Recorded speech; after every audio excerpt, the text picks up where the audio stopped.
Tesla, and I'm going to be showing you how to fold the side view mirrors. But before I get started, if you find my video helpful in any way, could you give me a thumbs up as well as subscribe to my channel? I'll appreciate it tremendously. Let's get started.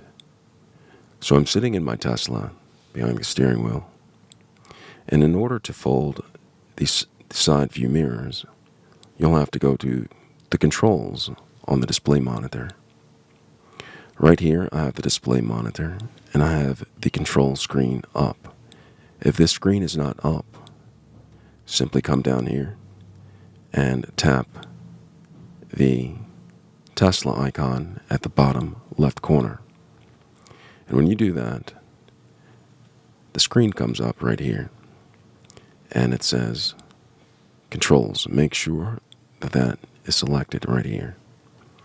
And when this is selected, simply come up to the screen and you'll see something that says fold mirrors. Go right there and simply tap that. And when you tap that, the mirrors fold in. Now there's a selection where you can have them fold when you're getting out of the car.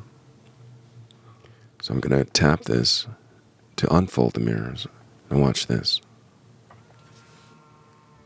It unfolds. Just like that. Fold the mirrors and unfold. And that's how you fold and unfold the mirrors inside of a Tesla. I hope this video was helpful. Thanks a lot for watching.